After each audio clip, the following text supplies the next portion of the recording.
Let me be straight. My story might not sound interesting, but it has an element of reality to it. Sometimes chasing the purpose of life gives you a solid action or a heroic ending, and sometimes it makes you miserable.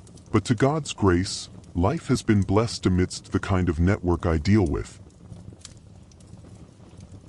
I am Eli Mercer.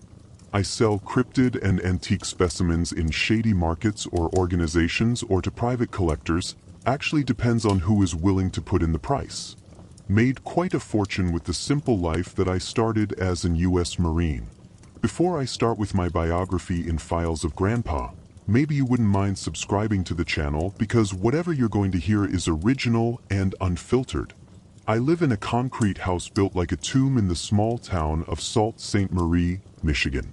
The walls are solid, steel, braced windows with reinforced floors. Even silence here feels muffled, and every part of the apartment tells stories of bravery, sacrifice, and stupidity. At least these are the things that held us together. Something which we can all resonate with, irrespective of the boundaries we share. I sit in the same room I've sat in 1,000 times before.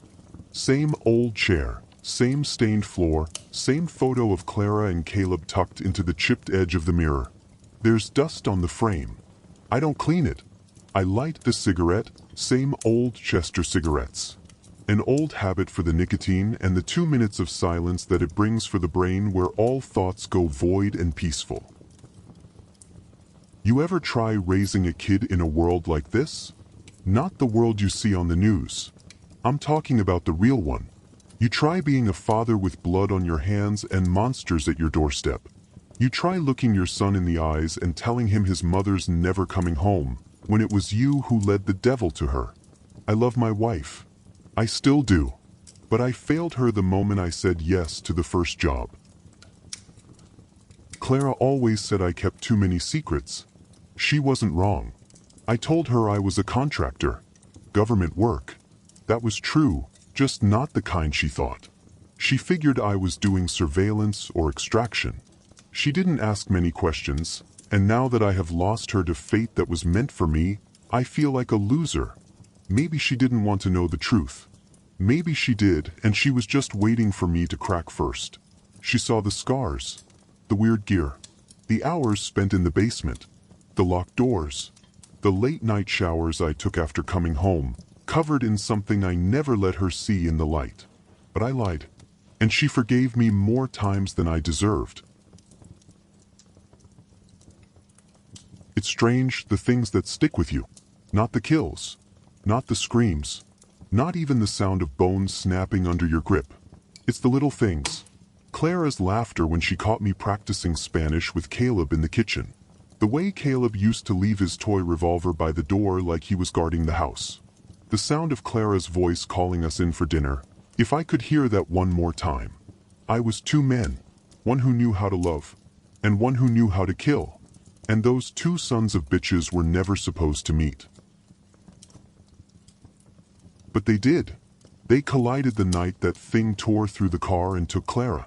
It didn't just take her body. It took the last part of me that remembered what peace was. After that night, I became something else. Not just a man hunting monsters. I became a memory wrapped in rage. And I've been burning ever since. I still remember the way Caleb looked at me that morning. Not like a son looks at his father. Like I should have been the one taken. He didn't say it out loud, but I saw it in his eyes. And damn it, he was right. I told too many lies. I thought I could keep the war outside. That it wouldn't bleed into our living room. Turns out, monsters don't care about promises. There's this voice in my head. Been there since the jungle in '72.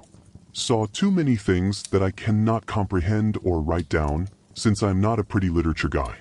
But there is this voice. The voice doesn't yell, it doesn't whisper either. It just tells me the truth. You're not done, Eli. You never were. I tried to shut it out. Built this house, locked the doors, dug my hands into Caleb's growing years. And every time something howls in the night, it wakes up again. I told myself I was protecting people, that I was doing good, that I was keeping the wolves out of the yard. But the truth? I was just trying to make sense of the nightmares. And in doing so, I brought the wolves to my own door. I look at the photo again. Clara, with her crooked smile and defiant eyes. Caleb on her hip, 1 year old, reaching for her hair. Me standing beside them, awkward, distant, and stoic as always. You ever wonder if your family loved the real you? Or just the part you let them see? Because now, all that's left is me and the silence. And tonight, I think I'm finally ready to tell the whole story. In 1971, I was 19, lean as a whip, stubborn and confused, but I convinced myself that if I played my cards right, I'd come home in a sharp uniform with medals on my chest, a pension in my pocket, and a white picket life waiting on the other side of the war. That was the dream anyway. That American dream they sold us on television, dripping with golden light and heroic silhouettes, where boys from dirt-poor towns went overseas and came back as legends, unless they didn't come back at all. My town was small, carved into the edge of the Mississippi pines.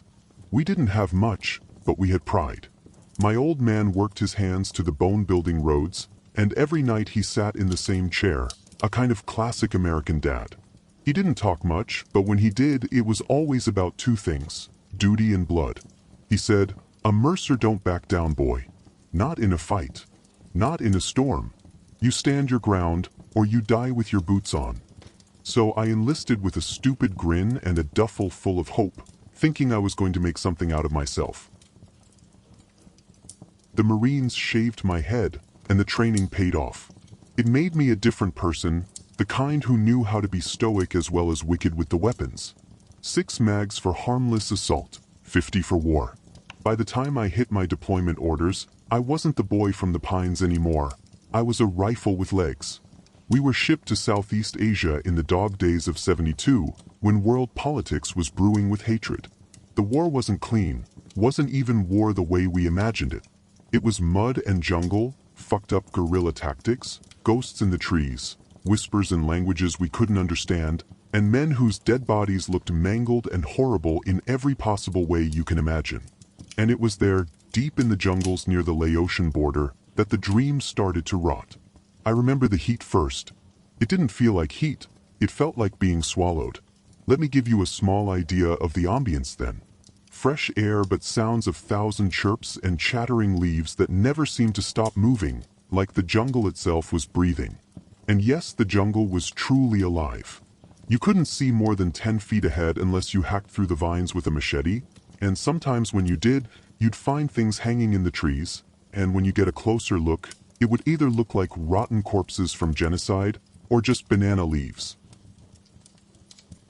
You can always tell when a mission's bullshit by how quiet the higher-ups get right before you're deployed, like you can say spot on that they were hiding something. It was July 17, 1972, when we received the new coordinates from MACVSO Command, just past Esau Valley, along the Laotian border, near an old French outpost burned out since '54. They said it was a routine recon, something about reported VC tunnels being reoccupied. But there was nothing routine about grid RE716296. We were told no artillery support, no air cover, and comms blackout after insertion. Ask them the reason? Classic reply terrain interference. They fed us a pack of lies and sent us in with rusted M16s, our standard M67 frag grenades, and old maps that still had French names on them. We had claymores, a few M72 law rockets, and 1 starlight scope, which barely worked through the damn canopy. I had 6 men with me. Cutter was our point man. Quiet, sharp. Knew how to listen to the jungle. Martinez, the radio man. Liked to sing while cleaning his gear. Jackson, heavy gunner. Carried the M60 like it was part of his spine. LaSalle and Duncan, both green, from Fort Polk. One had a Bible, the other had a porn mag. Never went anywhere without either. And Hendricks, my second, could smell a lie before you spoke it. We inserted at 0400. A light fog licked the ground like breath on a mirror. The jungle was wet, heavy, already alive. And to be honest, we should have turned back then, but you think Marines ever turn back? The first 2 days were quiet in a way that felt wrong. Not peace, but tension. Just heat and breath and the soft sound of Cutter's machete parting vines. We moved slow, rifles up, eyes scanning every shadow. The bunker ruins came into view just before dusk on. Day 2 arrived, and we saw broken French concrete half devoured by root and moss, the bones of an old war now claimed by an even older wilderness. That's when we found the scratches. All of us were pretty sure it wasn't man-made. 5 rakes deep into stone, too wide for a tiger but too curved for a bear. Cutter went pale. He muttered something about Ho Tin, and when I asked, he shook his head, said only, "Tiger spirit, bad place." Martinez called in our position, but static. We didn't sleep much that night. Around 0200, one of the trip flares burst white, but there was no rush, no footsteps, just stillness. Jackson and I swept the tree line, expecting a VC scout. Instead, we found the Claymore mine disarmed. Cleanly clipped wires, laid down gently in the dirt.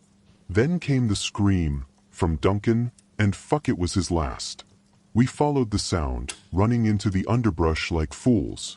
Found his body strung upside down in a tree, throat torn, stomach split. We brought him down and covered whatever we could. A familiar smell of stench lingered in the air.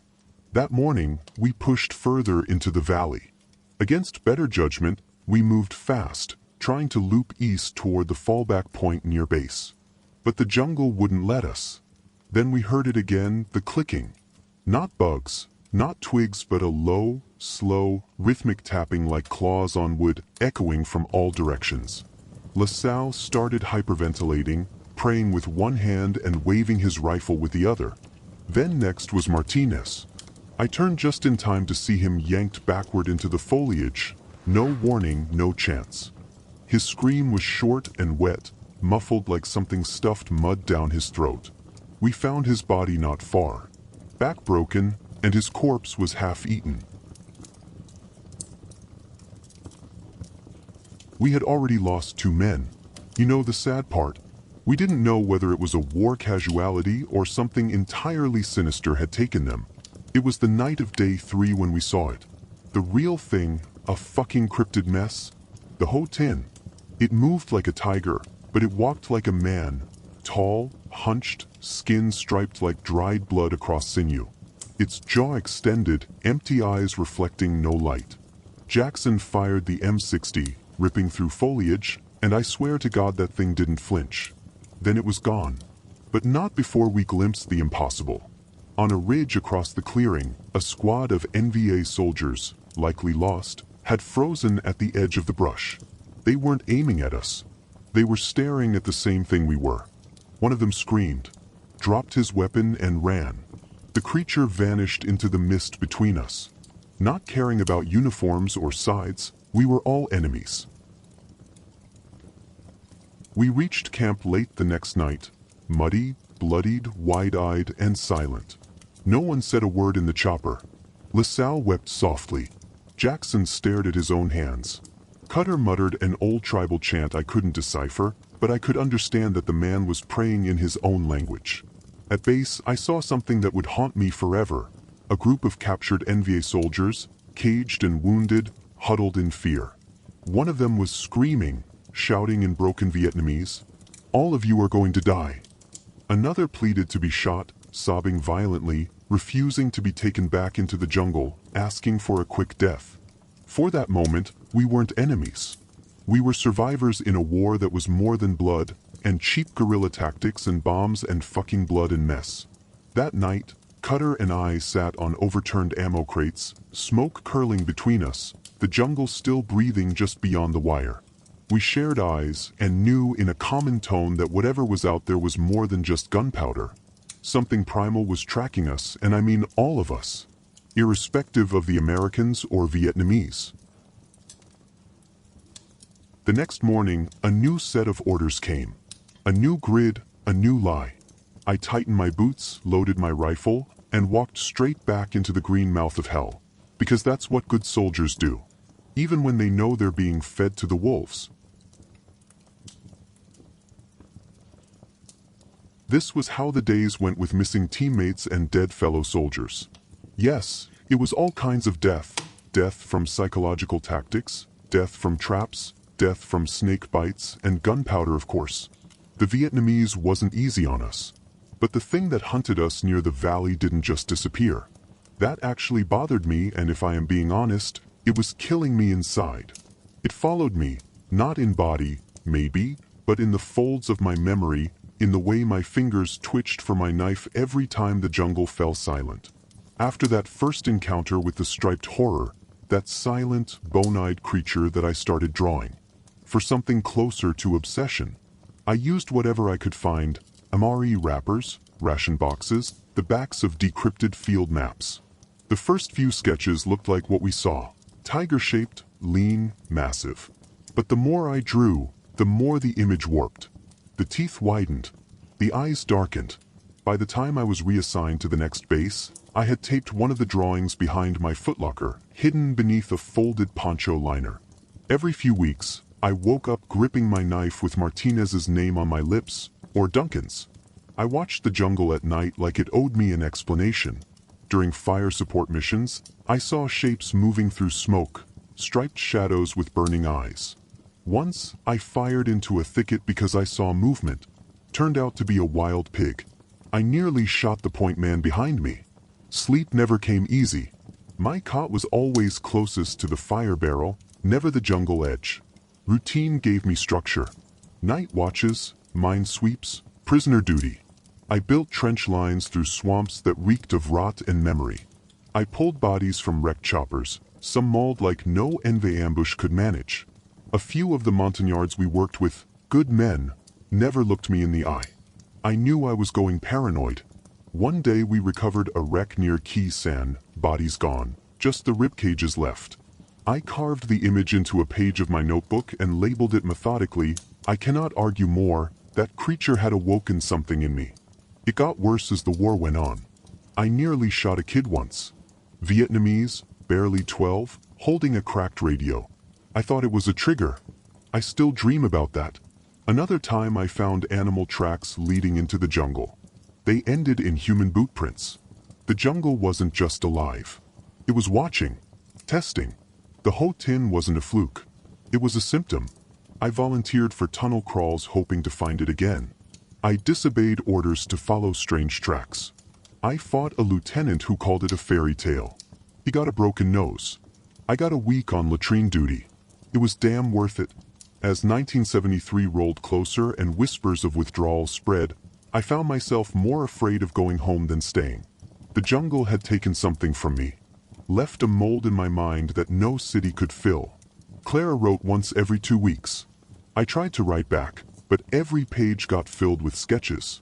I mailed them anyway. She never replied to those. During one patrol near Quang Tri, I found claw marks on stone. No tigers lived that far north. I marked it on a hand-drawn map anyway. My last dog tag bore a single engraving on the back marked.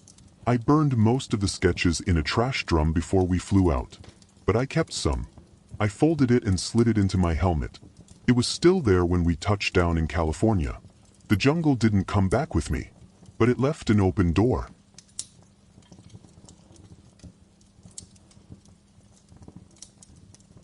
"1973 Alabama and beyond.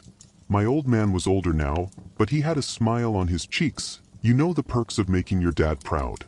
But you don't come back from a war like Vietnam and just go back to mowing your front lawn. I have seen deaths, seen soldiers getting their legs cut off with hacksaw without anesthesia or morphine, but it was the damn creature haunted then. Some nights I woke up with my knife in hand, heart racing from dreams I didn't understand until I saw those hollow bony eyes again, if only for a moment in my mind. I tried going back to Clara. I tried finding work at the docks, keeping my head down, letting the world forget me while I tried to forget the jungle. But it wasn't that easy. Weeks after I returned home, I started seeing a man at the edge of my life. Outside the VA clinic. Even outside my own house. Bald and eyes set too deep in a lined face, always in a heavy coat as if he wasn't made for the southern heat. He never approached. Never even blinked when I looked his way. On the 4th day, I found a plain card wedged under my windshield wiper. It bore no name, just a red X and a pair of hand-scrawled coordinates. There were no instructions. The place turned out to be a burnt-out church on a forgotten stretch of backroad in Alabama, surrounded by longleaf pines. The charred beams and their shadows and the pews were half ash, half silence. Inside sat 3 men and 1 woman. They offered no greetings, no names. But they had questions. What color were its eyes? Did it track you? How many people did it kill? How big was it all? I answered them all, not out of trust, but because I felt something strange, like the answers had been waiting in me. When I finished, the woman simply nodded. You saw it and came back, and that's rare. That's why you're here. They weren't recruiters. This wasn't an enlistment. It was a reckoning. They told me about the Pale Cross, an underground network of hunters, priests, ex-military men and women, fringe thinkers, and survivors. Survivors like me. Their only common trait? We had seen the impossible and somehow lived. I didn't believe them at first, but I went to the next meeting. The second meeting took place in a candlelit basement of a forgotten VFW post. There they showed me the ledger, a handwritten tome of cryptid sightings, rituals, encounters, and casualties passed hand to hand since the 1920s. It wasn't indexed, it wasn't digital. There were ink stains, blood stains, pages with half-scorched corners. It was the only record they trusted. Every Pale Cross hunter signed it in blood. I hadn't signed yet. Their weapons weren't like the ones I carried in Vietnam. Even if there were guns, there were more hand-carved traps, bones etched with runes. One of them, a Cajun named O.L. Caleb, old, with a cypress leg he'd carved himself, told me the Ruger took his leg back in '58. He didn't hunt anymore. We don't kill monsters, he said, sharpening a blade with a notch that looked suspiciously like a claw mark. We end them. Killing means you know what you're dealing with, but ending's messier. They told me about secret divisions of the government comprising of personnel from CIA, ex-Delta, and special forces all around the world. One of them was Project Vale, a government-funded cleanup crew. Agents in black with silent helicopters. They said they were watched constantly. The church I had met them in? Firebombed by unknowns 2 days after my visit. Let me now tell you about Redstone. It wasn't a name many knew, but it ran deeper than any army unit I'd ever known. It was a covert wing, part military, part corporate, operating out of an old weapons development facility near Huntsville, Alabama. Officially, it worked on missile guidance systems. Unofficially, it cleaned up what couldn't be explained: creatures, anomalies, things buried in the jungles of Laos and Cambodia. I worked with them briefly, right after the war. Some liaison gig. They wanted details about the valley, what I saw. I gave them sketches. One day, a man named Huxley, no first name, called me in, asked if I'd been talking to anyone about non-human entities. I told him I was just drawing to stay sane. Next week, I was out, no pension, no file access. My name scratched off manifests like I never served. Redstone blacklisted me, branded me unstable, said I was a liability. And just like that, I was on the outside of something I didn't even understand yet. They flagged me as compromised. PSD, they claimed. Unfit. I started pulling old documents, photos, wreckage reports. Things from Nam that didn't make the news. Things even my old COs wouldn't touch. Maps from Esau Valley or notes from the base. Most were heavily redacted. Some had passages blacked out in what looked like crayon or blue ink. Now coming back to my life in the Pale Cross. It didn't give me official badge or IDs. But there's only one rule: if you see it again, report it. But don't hunt alone. We were nomads. Small cells operating like ghosts. I drove wounded hunters across borders, hiding from aerial drones that hovered too long over roads no one traveled. We stayed in shuttered churches, abandoned cabins, trailer parks with names peeled off the signposts. In Louisiana, we investigated a young boy torn apart in the bayou. His drawings, crude but detailed, looked almost exactly like my own sketches from Nam. I copied them by hand. filed them away in a red notebook I titled, "My First Journey with the Pale Cross." The US government didn't like us. We fucking knew that. They had their own forces, Night Vale, Division 2, Division 3, and lots more. If one division got erased, another came up. Their method of recruitment is still unknown. Men in clean boots and goggles who erased monsters, evidence, and sometimes witnesses. They didn't just hunt cryptids. They captured them, contained them, studied them, sometimes they let them loose again, and to tell you the spooky part, sometimes they created them. We tried stopping them once, a Pale Cross cell in Oregon. 3 good people died. Night Vale left nothing behind but scorched trees and silence. I was branded a rogue asset, war trauma risk. They said if I were ever caught again, I wouldn't be jailed but I'd be disappeared. So I moved again, no longer staying longer than a week in one place. Some nights in chapels with doors nailed shut. Others in old FEMA trailers, windows duct-taped, radios gutted. They questioned Dad about my whereabouts, even tortured him mentally, but my old man was tougher than a rock. It was 1974 and America was spiraling. There was talk of Nixon's tapes and inflation, of gas lines and broken trust, but that was noise to me. My war hadn't ended.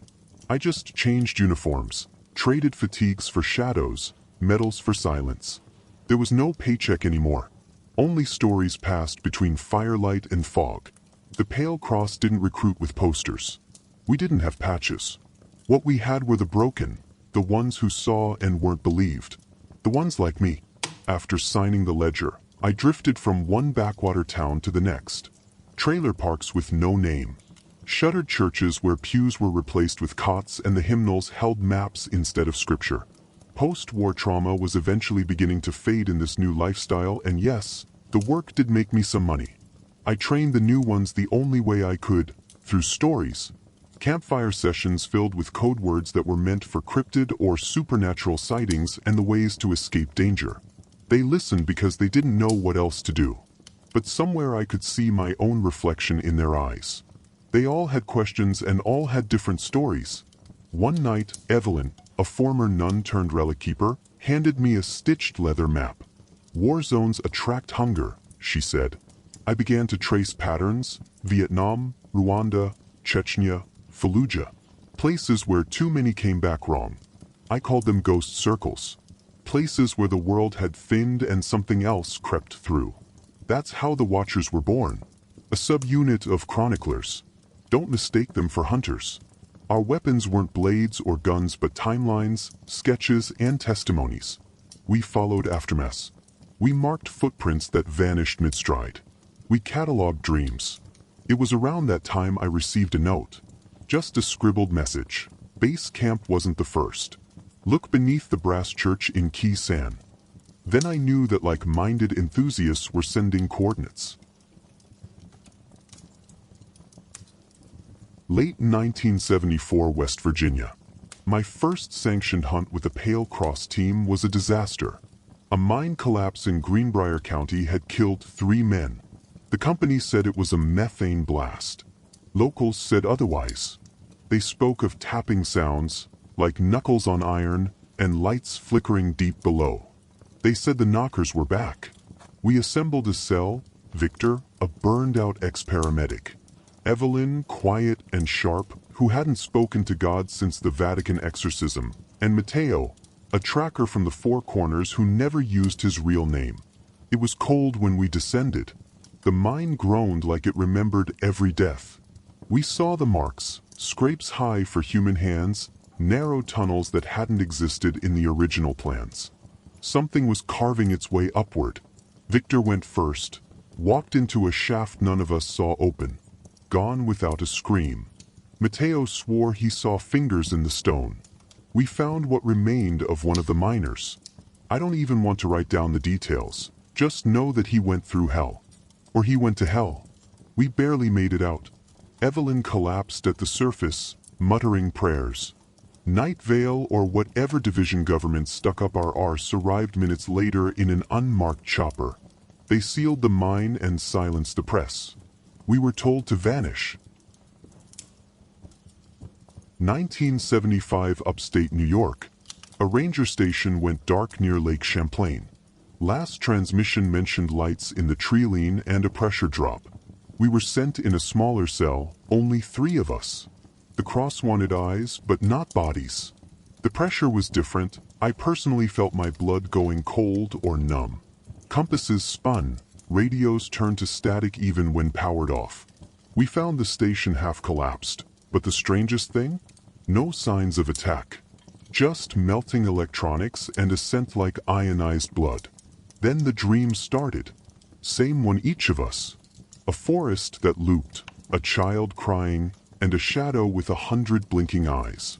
Evelyn believed it was a psychic entity, something that fed on cognition, attention, and memory. We tracked it to a nearby field. I saw it once, for a heartbeat. Not a body, but a shimmer, like heat waves all over. Victor fired a lapua, but nothing happened.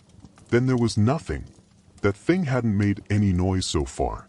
I added the incident to the diary, my first journey with the Pale Cross, with only one note. Not every shadow wants to be chased. Some just want to be seen once and then never again. And somewhere deep inside me, I knew the war was only growing. Mercer wasn't just surviving it anymore. He was becoming part of it. It was June 1975. The last Americans were airlifted out of Saigon. The world called it the end of a war. On every radio dial across the country, you could hear Sinatra or Bowie. America exhaled, half in shame, half in relief. But for those of us who never really came home, that was the month things began to rot deeper. I was in Mississippi when I heard the news. My old mate Zeke and I were laying low in a storage unit that used to be a sugar mill. We were tracking a series of livestock deaths near the bayou. Something was carving out spines and draining organs. Zeke had seen it before. He called it a vessel color. I called it bullshit. But the bones didn't lie. The way it was aligned meant agony and evil. By then, I had been with the Pale Cross nearly a year. My name was inked in the ledger, and I was carrying more nightmares than memories. Our training has been more sincere than before. We learned collectively, learned silver, learned copper, learned different formulas, learned how to engage from a safe distance, learned the old Vatican ways, learned more about the Bible and lots more. Delia was on a run through New Mexico, and Zeke said it was time I stepped out alone. "You are a fine marksman, Mercer. It's time you learn your own ways," he said. "Just a test." He gave me a map with all listed out details of cryptid sightings, and I was adding more value to it. July 4th of 1975, while fireworks cracked over the Gulf, I was knee-deep in floodwater at an abandoned rail yard north of Baton Rouge. Locals said the trains hadn't run since '68, but something had moved through there last week. Carcasses lined the mud. Small ones first, possums, raccoons, but then a hiker was found with their sternum opened like a ribbed curtain. I marked the spots on a grease paper map Zeke had traced decades ago. Same path, same circle, same outcome. That's when I saw it, a blur at the edge of the rail cars. Not fur, only skin but hairless. It was tall and pale. It didn't move like an animal. It moved like a soldier. I didn't draw my sidearm and I didn't engage. Because I was still unsure what the entity was. We were still learning about Cryptid and it was no rookie job. Unless you're ready and precise, don't play a hero, standard protocol. It was August 1975 when New York was spinning into crime and disco. People talked about the Son of Sam, about heat waves and blackouts. We talked about Southeast Ridge. That's where we met her. Sister Annalise, a defrocked nun turned field exorcist. Her tools weren't silver or salt. She carried nail clippers, medical tape, a photo of her dead brother, and pages torn from the Apocrypha. She had tracked something to a church near the Georgia line. Not a demon, not in the biblical sense, something older. A voice that moved between pews and caused parishioners to speak in tongues that matched no living language. We listened and we recorded. We left a warning scrawled on the chapel wall, "Do not reopen." The Vatican sent a team a month later. None of them came back. Yes, they were all killed. October 1975, and that was the first time I met a Night Vale operative. He didn't wear a badge. He wore a Stetson hat, a sheriff's pin, and a smile that didn't reach his eyes. Called himself Deputy Crane, but his radio chirped in code I'd only ever heard on military channels. He asked about the mutilations near the big thicket. "You seen anything strange, Mercer?" I didn't flinch, just smirked. "Just coyotes screaming all night." He nodded and left. Later that night, Zeke burned our journals and made us move camps. If he's sniffing you, he's not far from getting orders. That's how it was. No safe house stayed safe. No name stayed secret. We lived in junkyards, boat shacks, stolen motels.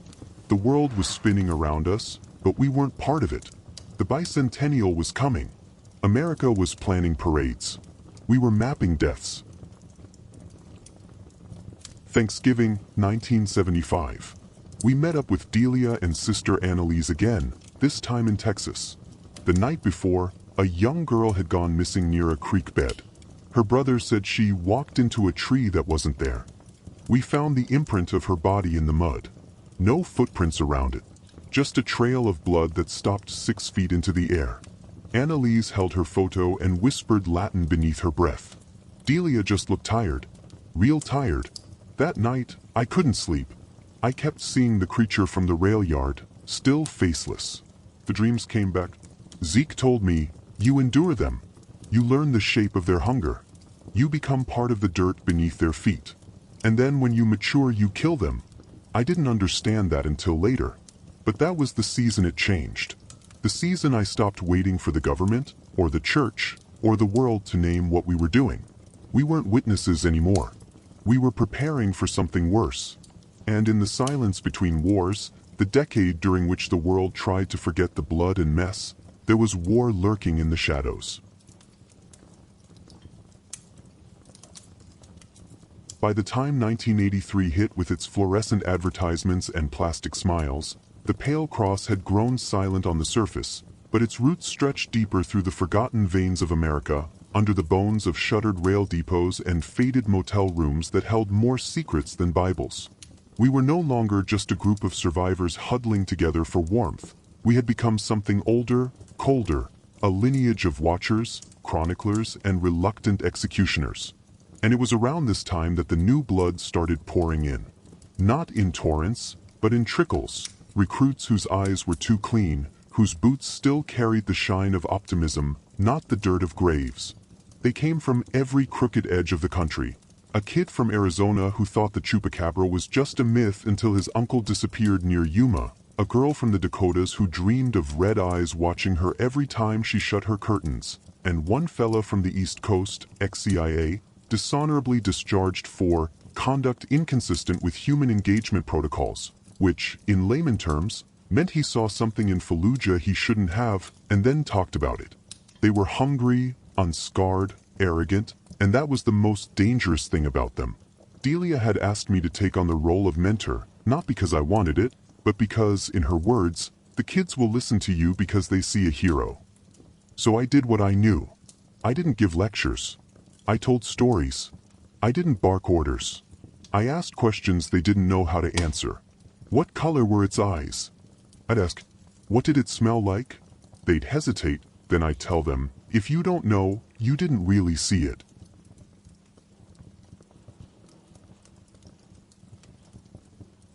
We trained by walking into ruins where things had happened, not to recreate the violence, but to feel the cold air.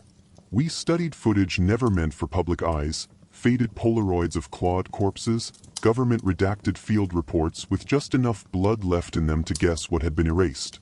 Most of all, I taught them restraint, that a trigger finger twitches easiest when you're afraid, and that's exactly when you shouldn't pull it. Ego got people killed. More often, it got them forgotten. Delia, sharp-eyed and chain-smoking through her fourth stress-induced ulcer, finally brought in a new system, something she called the blackboard. Mounted on a scorched slab of wood in the Montana fieldhouse, it wasn't a bounty board in the traditional sense. No fat stack of cash for bringing in the head of some creature that whispered through drainage tunnels. No medals, no chest pounding. Instead, it listed field credits, currency you could trade for safe house access, medical evac if shit went sideways, upgrades to your status in the ledger. Names of the things we chased appeared in chalk that never quite erased: Creeper from Route 9, Colorado Skinbiter, and something called Lowtown Hollow Man, which turned out to be real and not just a drunk miner's ghost story. Each name etched into the board represented both a challenge and a grave warning. Some had been up there for years. Others vanished as quickly as they appeared, either killed or worse, unconfirmed. If you took one and didn't return, no one chased after you. Not because we didn't care, but because we already knew. Then came the movies. That same year, someone tossed me a worn magazine with a 2-page review of An American Werewolf in London. I remember flipping through the pages and scoffing quietly. They got the teeth right. Wide and jagged, like bone knives growing sideways. But the eyes? They always messed up the damn eyes. One of the rookies asked me if I'd ever fought a werewolf. No, that would be a bad idea as of now, I said without looking up, but I buried 2 people who did. In our downtime, which wasn't often, we watched VHS horror films on dusty screens in safe houses powered by car batteries. The kids joked. They screamed in the right spots. But I watched in silence, because I could see the difference between Hollywood imagination and field truth. The transformation scene in that movie?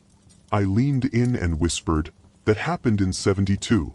Wyoming ripped 2 cabins apart, we had to torch it. But no one laughed. By the '90s, the internet came like a bad joke nobody understood yet. Message boards started cropping up with stories about cryptids in Louisiana swamps, of shadow figures watching kids in Nebraska, of hollow-eyed beasts that whispered from under beds. I remember finding a thread that matched exactly with a report I filed in 1976, one the Ledger had archived under the tag, K47 Swamp Choir. The poster called it a campfire legend. They got it wrong, of course. We didn't just find footprints. We found 14 skulls buried in a crescent around an old well, and all of them were missing jaws. Still, we knew we couldn't hide forever. Leaks were inevitable.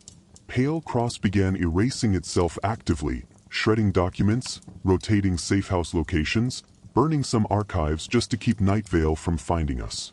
We became ghosts in a system built to deny our existence. The government, not one to be embarrassed publicly, began labeling us as uncontrolled rogue assets. And Night Vale and divisions, they escalated. A full-blown shadow unit now, equipped like black budget SEALs but colder. They didn't care who we were. If they caught you in the field, you disappeared. They considered us threats not because we hunted monsters, but because we weren't state-sanctioned to do so. And what's more, they started hunting us. Some couldn't take it anymore. Retired, vanished, others broke. A few, the ones with nothing left to lose, joined us, and a few went solo with the bounties beginning to come up from the higher societies. Disillusioned CIA analysts, Delta Force burnouts, even a techie from Langley who built us an analog database using nothing but typewriters and microfilm. I stopped resisting the role, eventually. I began keeping my own detailed ledgers, not for glory, but because I needed someone to remember. I recorded everything, confirmed kills, sightings, disappearances. The cost, the aftermath, and the ways to sell off the parts to make good money. Some showed up online, reposted, remixed, mocked. Kids thought they were urban legends. But those faces, those creatures drawn in charcoal and ink, I knew every one of them. I'd seen what they did. I had the scars and I had few hunts to my name by them. They made movies. I muttered once to a recruit holding a cigarette, we made fires in the woods and prayed we wouldn't see that shape again. And to be honest, those were my first days of nicotine addiction. And now, with the new generation at my back, wide-eyed and full of energy, I looked out into the thinning forests, the dying radio waves, and the fractured world still pretending nothing lay beneath its surface. I knew some of them would die. Some would vanish, others might forget why they started. But I also knew this: the hunt doesn't end. Not with war, Not with peace, not with memory loss or death. The hunt goes on because it has to. And maybe, just maybe, that's what keeps the world spinning straight. Men and women willing to chase the shadows that others pretend don't exist. We weren't heroes. We weren't soldiers anymore. We were the Pale Cross. And we were the last line of defense before the evil came back.